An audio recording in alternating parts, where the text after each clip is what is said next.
अच्छा देखो, जैसे अभी देखो जो आनंद बता रहा था, वो भी क्या बता रहा था, आनंद भी तुमको लूप के बारे में बता रहा था। वो भी कोडिंग का ही पार्ट है। लूप भी हवा में कहीं नहीं लगेगा, जब भी लगेगा किसी क्लास के मेथड के अंदर ही लगेगा। ठीक है, अब तुमको पता है क्लास कैसे बनाना है, मेथड्स कैसे बनाना है। तुम्हें पता है कि कोई क्लास जब आप रन करोगे तो उसके रन होने की शुरुआत कहाँ से होगी, और आपको ये भी पता है कि एक मेथड दूसरे मेथड को कॉल कैसे कर सकता है, कैसे कॉल करता है ना।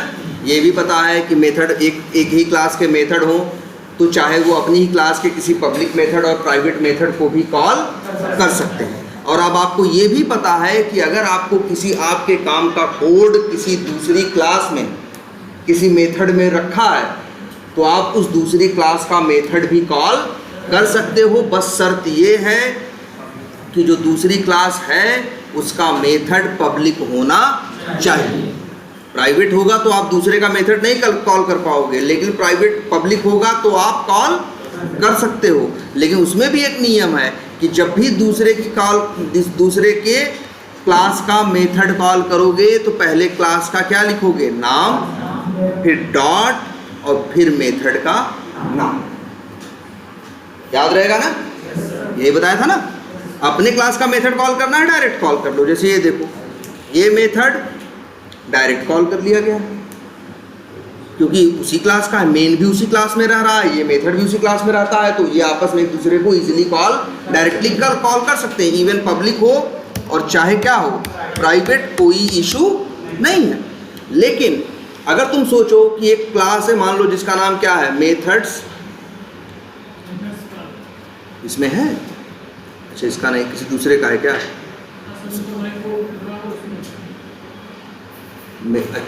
अच्छा इसका है, क्या नाम है, मेथड्स कॉल। अब इसको तुम इस मेथड में यूज कॉल यहाँ पे कॉल करना चाहो। देखो कॉल करने वाला जहाँ से कॉल कर रहा है, अभी हम कहाँ से कॉल करने की कोशिश कर रहे हैं, मेन मेथड से। किसके मेन मेथड से, डेटा टाइप्स ऐड नाम के क्लास के मेन मेथड से हम कॉल करना चाहते हैं। मेथड्स कॉल क्लास के किस मेथड को, एरिया ऑफ सर्कल को। तो देखो हमने क्या किया है, पहले हमें क्या लिखा, क्लास का नाम, फिर डॉट, फिर एरिया ऑफ सर्कल। हम डायरेक्टली ऐसे कॉल नहीं कर सकते। क्लियर रहेगी ये बात। तो अब आपको ये भी पता है कि दूसरे के क्लास का मेथड कैसे कॉल करना है, अपने का भी पता है, दूसरे का भी पता है, इतनी बात पता है। और एक बात आपको छोटी सी बड़ी ज़रूरी बात पता है इस समय, कि जब भी किसी मेथड में हम कोड लिखते हैं तो हम क्या बनाते हैं, वेरिएबल बनाते हैं। वेरिएबल को डिक्लेयर करते हैं, वेरिएबल को इनिशियलाइज करते हैं, वेरिएबल का अपने पर्पस से गुणा भाग जोड़ घटाना जो पर्पस होता है उस पर्पस से हम उसका क्या करते हैं, यूज़ करते हैं। और वो जो सारे वेरिएबल आप यूज़ करते हो एक मेथड के अंदर, उन सारे वेरिएबल्स को कहा जाता है क्या, लोकल वेरिएबल।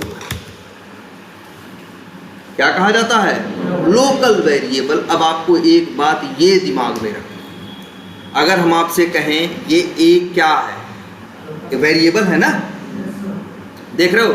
अच्छा ये भी बताया है, चाहो तो वेरिएबल को एक लाइन में डिक्लेयर करो, अगली लाइन में इनिशियलाइज करो, चाहो तो उसी लाइन में डिक्लेयर भी कर दो और उसी लाइन में क्या कर दो, इनिशियलाइज भी कर दो। तो अब इसमें ये देखो, स्ट्रिंग a बराबर 900 जब भी जो भी लिखा है, या इंट b बराबर 500, तो यहाँ a एक वेरिएबल है, b भी एक क्या है, वेरिएबल है। तो इन दोनों वेरिएबल्स को बोला जाएगा क्या, लोकल वेरिएबल, a को भी और b को भी। a का टाइप स्ट्रिंग है, b का टाइप क्या है, इंट है। ये दोनों क्या है, लोकल वेरिएबल। और इनके नाम से, ये इनके नाम में छुपी हुई है बात, ये दोनों वेरिएबल a और b सिर्फ इसी मेथड के अंदर यूज होंगे, इस मेथड के बाहर यूज नहीं होंगे। हम लाख कोशिश कर लें कि इस a को सोच लें कि a को हम क्या करें, a को प्रिंट करा लें, हम करा नहीं सकते। यही तो कल बता रहे थे कि जब भी कोई वेरिएबल किसी मेथड में डिक्लेयर्ड होता है तो वो वेरिएबल उस मेथड का लोकल वेरिएबल कहा जाता है। और वो वेरिएबल बस उसी मेथड के अंदर यूज हो सकता है, उस मेथड के बाहर यूज नहीं हो सकता। अगर बाहर यूज होता तो ये लोग नाम ही नहीं रखते लोकल वेरिएबल, तब तो इसका नाम क्या रखते ये लोग, कुछ और रखते। कुछ ऐसे वेरिएबल होते हैं जो बाहर भी यूज होते हैं, लेकिन उनका नाम फिर इसलिए लोकल वेरिएबल नहीं। जैसे देख रहे हो ना, कुछ सवारियाँ ऐसी भी हैं जो दूर तक जाती हैं, तो उनको लोकल सवारी थोड़ी नहीं बोलेगा है। कोई तुमको 300 किलोमीटर लेके जाएगा तो थोड़ी कहेगा हम लोकल में चलते हैं, तो वो क्या कहेगा, भैया हम तो टूरिस्ट वाले में चलते हैं, बहुत दूर दूर तक क्या करते हैं, जाते है ना। बिल्कुल नहीं, नहीं एकदम नहीं, इसको लोकल ही बोलोगे। जब वेरिएबल कोई भी किसी मेथड के अंदर डिक्लेयर किया जाएगा तो उस वेरिएबल को लोकल वेरिएबल बोलोगे, और उस वेरिएबल को उसी के मेथड के अंदर यूज करोगे, कहीं बाहर यूज नहीं कर पाओगे। क्लियर रहेगी बात। अच्छा, एक चीज और भी छोटी सी देखते हैं। मान लो यही कोड है, अगर मान लो सब इतना हटाओ, सब हटाओ, कंफ्यूजन न रहे। अब बताओ अच्छा क्या होगा अगर हम रन करें तो क्या होगा। डेटा टाइप्स ऐड क्लास का कौन चलेगा, मेन मेथड।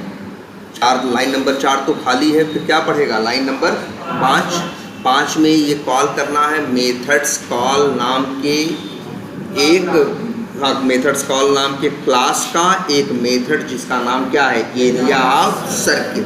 जब ये लाइन नंबर 5 पढ़ेगा तो इसको चलाने यहाँ पहुँचेगा कि नहीं पहुँचेगा। यहाँ जाने के बाद लाइन नंबर 29 में एक वेरिएबल डिक्लेयर करेगा जिसका नाम क्या है, रेड। इसके बाद एक वेरिएबल और यूज़ करेगा जिसका नाम रखा है इन्होंने क्या, पाई, PI या पाई जो भी रखा हो। तो 2 वेरिएबल यहाँ पे क्या किया, रेड को सिर्फ क्या किया है, डिक्लेयर किया है।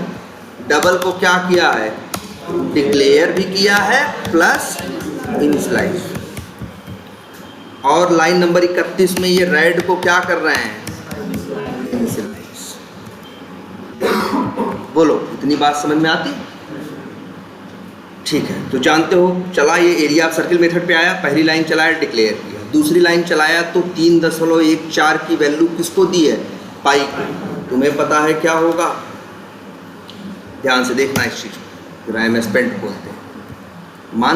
मान के चलो कि यहाँ से आया, मेन मेथड चलाया, एरिया ऑफ सर्किल पढ़ा, तो एरिया ऑफ सर्किल नाम के मेथड को चलाने की बात किया, वहाँ पढ़ा, रेड नाम के वेरिएबल को क्या किया, डिक्लेयर किया। फिर कहा ठीक है, फिर तुमने किया डबल पाई बराबर 3.14। तो जैसे लाइन नंबर 30 पढ़ेगा वो जाएगा रैम में, ये रैम है आपकी, मान लो रैम में जाएगा। पहले तो ये मान के चलो कौन सा मेथड चला रहा है, पूरा कौन सा मेथड चला रहा है, एरिया ऑफ सर्किल। ये लिख देते हैं, पूरे मेथड का नाम क्या है, एरिया ऑफ सर्किल। ठीक, यही मेथड चलाने गया। अब जब ये मेथड चलाने आया तो क्या किया है इसने, सबसे पहले आपने एक वेरिएबल को डिक्लेयर किया जिसका नाम क्या रखा, रेड। तो उसने एक वेरिएबल क्या कर दिया, डिक्लेयर रेड, ठीक कर दिया। किस टाइप का है ये वेरिएबल, डबल है। अभी इतना ही हुआ, बात समझना। अब बात आगे बढ़ती है, पढ़ा लाइन नंबर 30 में क्या पढ़ा, 3.14, जो हमने हमेशा बताया है कि वैल्यू जाती है रैम में, वेरिएबल के पास क्या आता है, एड्रेस ना। पाई वेरिएबल किसका है, एरिया ऑफ सर्कल का ना। एरिया ऑफ वेरिएबल के सर्कल के अंदर एक और वेरिएबल बनता है, वो भी किस टाइप का, डबल टाइप का। नाम क्या है उसका, पाई। और उसके पास क्या है, 3.14 का एड्रेस। मतलब भैया, मतलब ये देखो,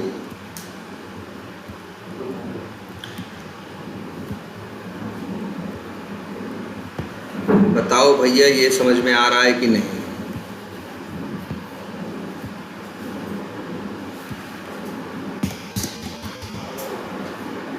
इतना हुआ।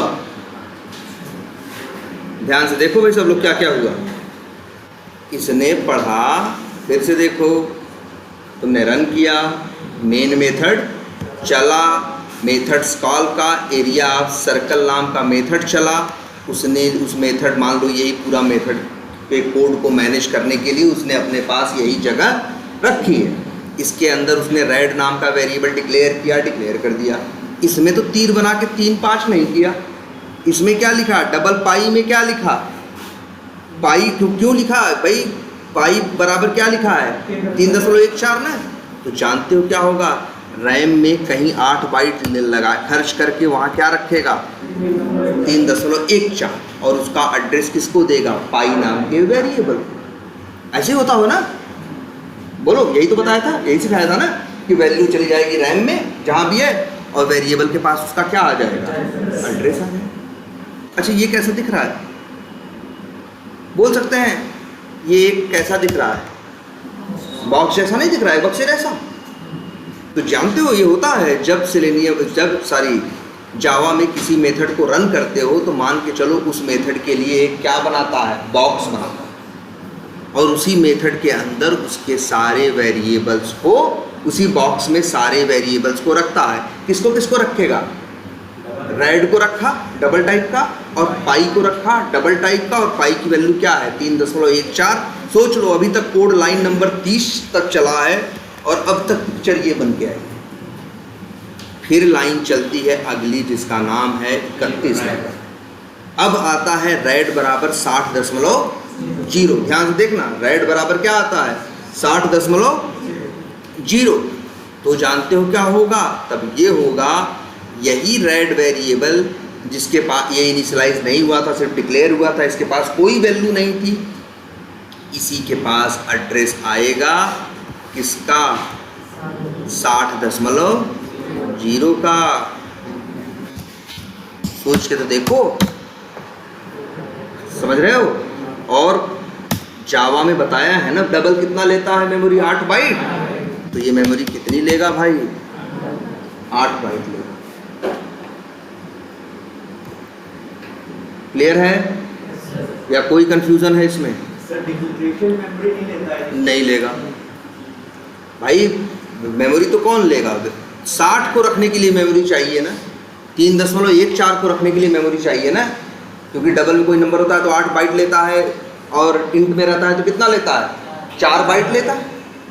सोच लो अभी तक 3 लाइन का कोड चला है, तब तक ये हुआ है।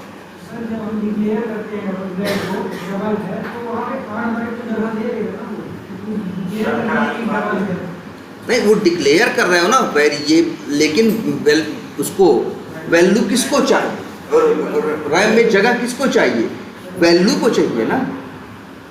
तो 8 बाइट 3.14 को चाहिए, 8 बाइट 60.0 को चाहिए, वेरिएबल को 8 बाइट नहीं चाहिए।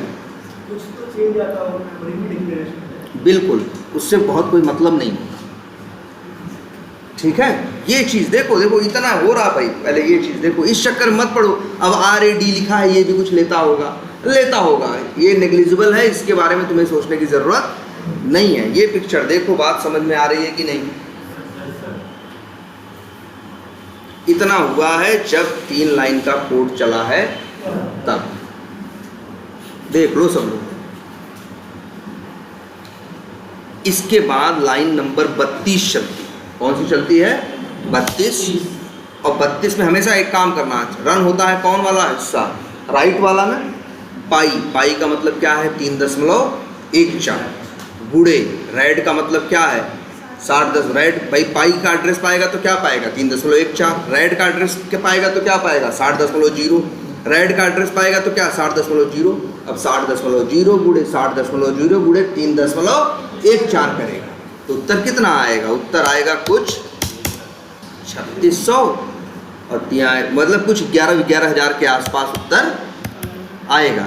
अब एग्जैक्ट हम नहीं बता रहे हैं, लेकिन मान के चलो 11,000 के आसपास उत्तर आएगा। तो रैम में ये भी बनेगा, कौन 11,000। हाँ पॉइंट में आएगा, हम तो अंदाजे से बोल रहे हैं, लेकिन चलो निकाल ही देते हैं भाई। कितना आएगा? तो भाई यही आएगा 11,000, क्या बोल रहे हो? 11,341.68 इतना बनेगा। ये भी कितना लेगा? कोई भी डबल हो मेमोरी हमेशा कितना लेगा? 8 बाइट। इतनी बात समझ में आई? अच्छा हाँ,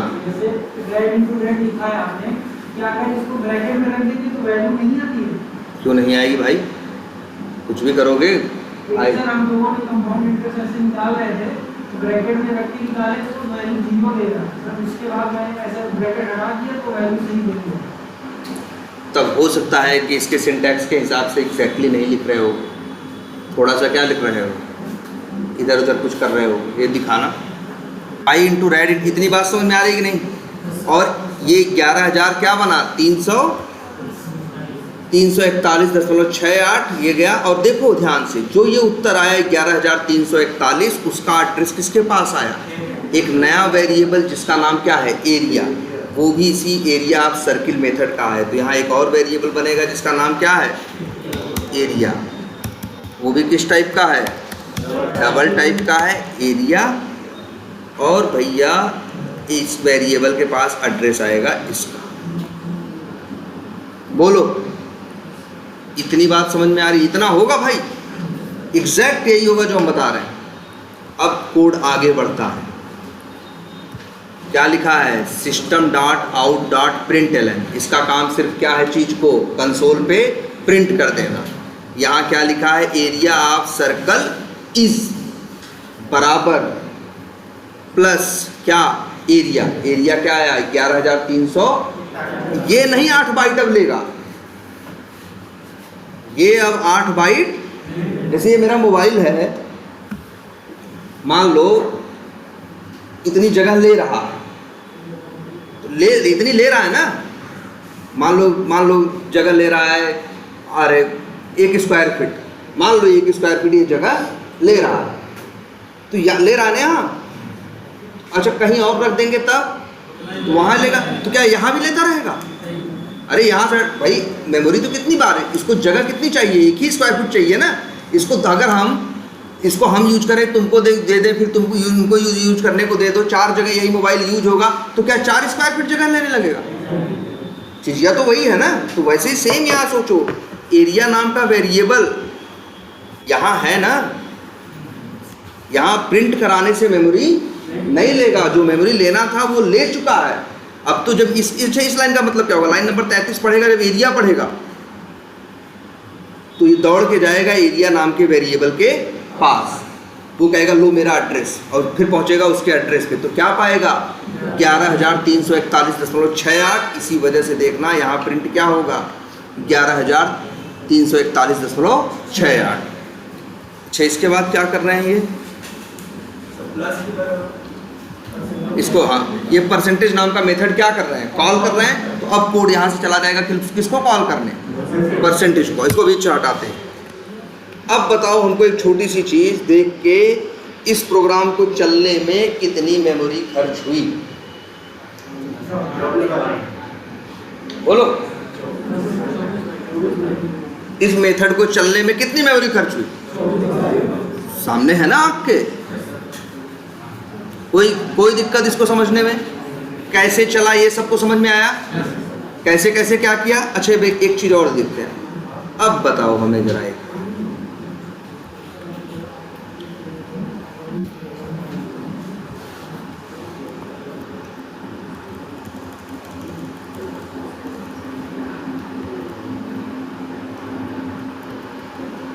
कितनी बार भाई हो रहा है ये? 5 से लेके 22 तक, मतलब 18 बार। 4 के बाद से ना 18 बार ये मेथड क्या किया गया? कॉल किया गया। तो कितनी मेमोरी लेगा? चला दें। अच्छा उत्तर तो कुछ और आ रहा है भाई, 11,304, चलो जो भी आ रहा, ठीक है। तो ये कितनी बार प्रिंट हुआ भाई? ये मेथड कितनी बार चला? कितनी बार कॉल किया गया मेथड? 18 बार। तो कितनी बार चला? 18 बार। और हर बार जब चला तो कितनी मेमोरी लिया? 8 तिरिक 24। तो टोटल कितनी खर्च किया?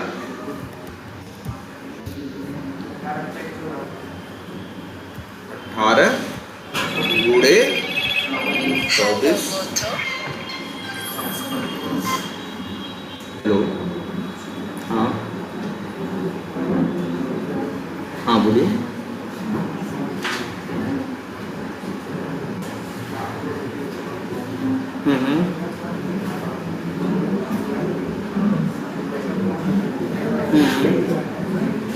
हाँ ठीक है, बढ़िया है।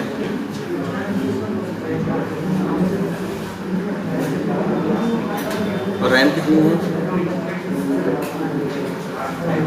कौन है? हाँ रोशन है।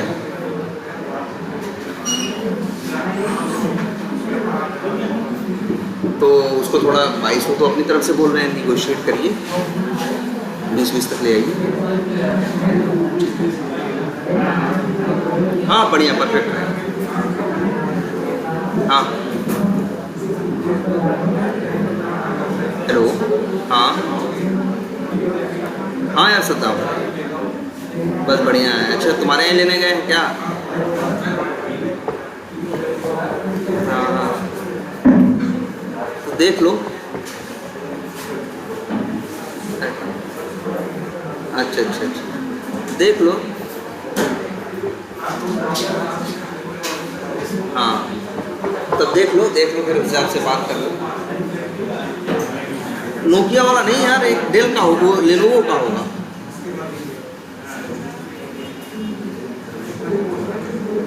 यार उसको मंगवा दो, ऑफिस का है, उसको हैंडओवर करना ही करना होगा।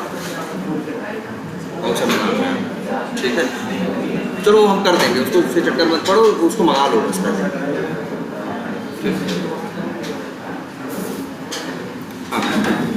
तो कितना आ गया भाई? रैम में कितना खर्चा हुआ? 432 ना, ठीक है। इतनी बात सबको समझ में आती है। तो जब तक लाइन नंबर 22 जैसे सोचो, अच्छा चलेगा कैसे आप देखते हैं। लाइन नंबर 5 चलेगा तो रैम पे कितना लोड आएगा? 24 बाइट का। जब लाइन नंबर 6 चलेगा तो रैम पे लोड कितना हो जाएगा? 24 48। जब लाइन नंबर 7 चलेगा तो कितना हो जाएगा? 72। ऐसे ऐसे करके क्या होगा? बढ़ता जाएगा भाई। 24 गुणे क्या किए थे हमने? 18 किया था, क्या आ जाएगा? 432 ना, ठीक है। 24 क्या होता जाएगा भाई? हर बार जब चल रहा है, जब 24 बाइट खर्च हो रहा है, तो अंतिम में जाते जाते जब यहाँ पहुँचेगा तो लोड क्या, इस लाइन के चलने के बाद लोड क्या होगा? जब लाइन नंबर 23 पे मान लो हम कुछ भी कह रहे हैं, प्रिंट कर दें क्या? एंड। जब लाइन नंबर 23 पे मेरा कोड पहुंचेगा तब तक रैम कितनी खर्च हो चुकी होगी? कितना रैम पे लोड होगा? 432 ना। क्लियर है ये? कोई कंफ्यूजन?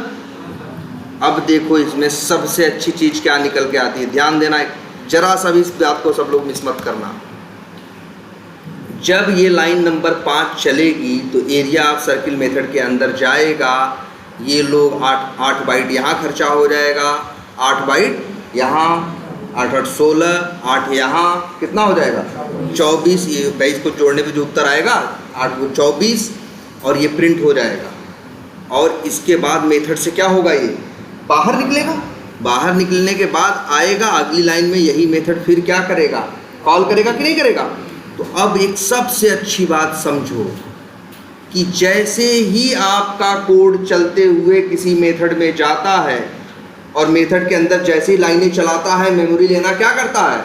शुरू करता है। जैसे ही मेथड से बाहर निकलता है, ये जो बॉक्स बना था ये खत्म। बॉक्स खाली नहीं हुआ, बॉक्स तोड़ दिया। बॉक्स को क्या कर दिया? तोड़ दिया। इसीलिए वर्ड इस्तेमाल कर रहे हैं क्या? डिस्ट्रॉय कर दिया, तहस नहस कर दिया। इसको क्या कर दिया? खत्म कर दिया। क्लास से ना ना ना, क्लास की तो बात ही कुछ नहीं हो रही, कहीं से कुछ क्लास से नहीं डिलीट होगा। ध्यान से समझो, जब लाइन नंबर 5 चलेगी तो मेथड कॉल करेगा। जैसे ही मेथड कॉल करने आएगा, मेथड के लिए बनाएगा क्या? एक बॉक्स। क्यों? क्योंकि उसी बॉक्स के अंदर रखेगा उसके सारे क्या वेरिएबल, और वेरिएबल के पास होगा वैल्यू का एड्रेस। लेकिन जैसे ही मेथड से क्या होगा, बाहर निकलेगा, ये बॉक्स क्या हो जाएगा, डिस्ट्रॉय या खत्म हो जाएगा। अब इसका फायदा सुनो, इस बॉक्स के डिस्ट्रॉय होने का। जैसे ही ये बॉक्स डिस्ट्रॉय होगा, वैसे ही उसी के अंदर तो रेड रहता था, उसी के अंदर तो डबल रहता था, उसी के अंदर तो क्या रखा, सॉरी रेड पाई एरिया उसी बॉक्स में तो रहते थे। जब बॉक्स ही खत्म हो गया तो ये तीनों नहीं खत्म हो जाएंगे? हो जाएंगे ना। और इन तीनों का एड्रेस कौन लेके बैठा था? यही तीनों एरिया पाई डबल, यही तीनों वैल्यूज का एड्रेस लेके बैठे थे। जब बॉक्स खत्म तो ये वेरिएबल खत्म, जब वेरिएबल खत्म तो इन वैल्यू का एड्रेस किसके पास है? भाई वैल्यू का एड्रेस वेरिएबल के पास होता है। वेरिएबल ही खत्म हो गया तो वैल्यू का एड्रेस किसके पास है? किसी के पास नहीं। गार्बेज कलेक्टर इन लोग को ढूंढता है, गार्बेज कलेक्टर तुरंत आएगा, इन लोग को भी क्या करेगा, डिस्ट्रॉय कर देगा। तो नो डाउट जब इस लाइन पे आएगा, लाइन नंबर 4 पे 5 पे जाएगा इसको चलाने, तो 24 बाइट जरूर खर्च होगा। लेकिन जैसे ही बाहर निकलेगा वो तुरंत क्या करके क्लीन करके साफ सुथरा कर देगा, वो 24 बाइट मेमोरी क्या हो जाएगी, फ्री हो जाएगी। और जब दोबारा चलेगा अगली लाइन नंबर 6, तो फिर से उसी कहानी को क्या करेगा, दोहराएगा। फिर मेथड के अंदर जाएगा तो फिर उसमें पुराने वाले बॉक्स को भूल जाओ, अब फिर क्या बनाएगा, नया बॉक्स बनाएगा। उसी के अंदर क्या रिकॉर्डिंग ब्रेक हो गई होगी?